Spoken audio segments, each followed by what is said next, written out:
कि आप लोग वैसे माँ बाप जो असमर्थ हैं और चाहते हैं कि मेरा बच्चा भी देश की सेवा में, देश के ऊंचाई के पदों पर पहुंच करके अपने माता पिता के शान को ऊंचा कर सके, तो मैं उनके लिए आग्रह करना चाहता हूं कि आप अपने बच्चों को गुरुकुल भेजें, जहां शिक्षा के साथ साथ संस्कार दिया जाता है, अध्यात्म के साथ अध्ययन कराया जाता है।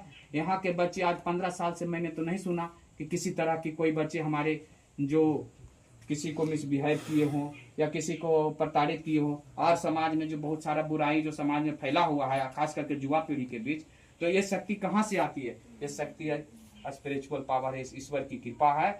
और हम लोग जो सुबह मॉर्निंग के टाइम में जो हम लोग प्राणायाम ध्यान के प्रार्थना का जो ये रखे हैं, ये बहुत सारे संस्थान में देखने को नहीं मिलेगा। इसलिए जहाँ अध्यात्म के साथ अध्ययन कराया जाता है, यहाँ निःशुल्क और निस्वार्थ सेवा दिया जाता है।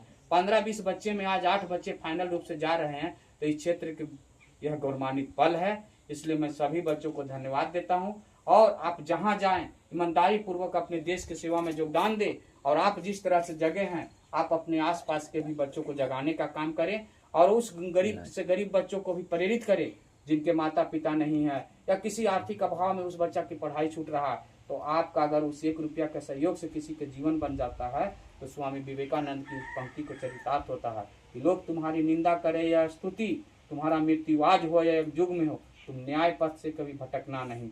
उठो जागो और तब तक रुको नहीं जब तक मंजिल की प्राप्ति नहीं हो जाए। इसलिए मैं कहना चाहता हूँ कि मानव तन में तो बहुत सारे लोग जन्म लिए, इस क्षेत्र में बहुत सारे लोग हैं, बहुत समर्थवान लोग भी हैं, लेकिन कोई लोगों ने नहीं सोचा। और सर हम चाहते हैं कि अब नहीं सोचे हैं, तब वो सोचें कि हमारा क्षेत्र के बच्चे का विकास कैसे होगा। आज यह विडम्बना है, आज हम लोग group D, railway, Bihar police तक ही पहुँच पाए हैं। हम और कुछ सुविधा करने वाले हैं। अभी किया हूँ, मैंने एक लाइब्रेरी बनाया हूँ ताकि यहाँ के बच्चे भी अब उच्च शिक्षा को सपना देखें, वो भी नीट, मेडिकल इंजीनियरिंग या तो IAS IPS BPSC के सपना देखें। आज यहाँ से बिहार पुलिस के रिजल्ट हुआ, बिहार दरोगा का भी कुछ बच्चे का रिजल्ट हुआ है।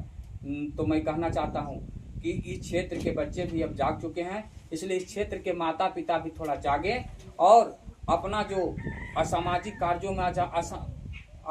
कार्यों में गलत खान पान में अपना जो जीवन व्यर्थ नष्ट कर रहे हैं, आप अपने बच्चों को शिक्षा पर कुछ खर्च करें और अपने बच्चों को आगे बढ़ाएं। मैं इन्हीं चंद शब्दों के साथ मैं हमारे सफल भाइयों को मैं धन्यवाद देता हूं।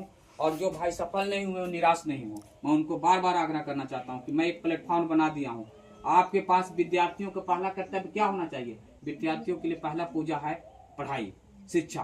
वो अपने पढ़ाई के लिए आप अगर 2 से 4 घंटा पढ़ रहे हैं, तो कभी कभी खान सर का एक पंक्ति आया करता है कि जो आज 6 घंटा नहीं मेहनत करना चाहते हैं, तो कल 12 घंटा मजदूरी करने के लिए तैयार हो जाए। इसलिए अगर 12 घंटे की मजदूरी नहीं करना चाहते हैं, तो आज आप 6 घंटा पढ़ना कम से कम शुरू कर दें। आपको 2 से 3 घंटा मॉर्निंग में यहाँ गाइड किया जाता है।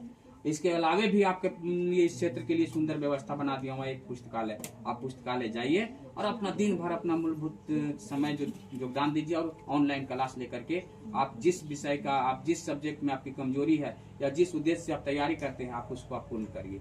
मैं इन्हीं चंद शब्दों के साथ अपनी वाणी को विराम करता हूँ। जय हिंद, जय गुरुकुल, जय गुरुकुल संस्थान। चलिए, और आप लोगों के लिए सब तक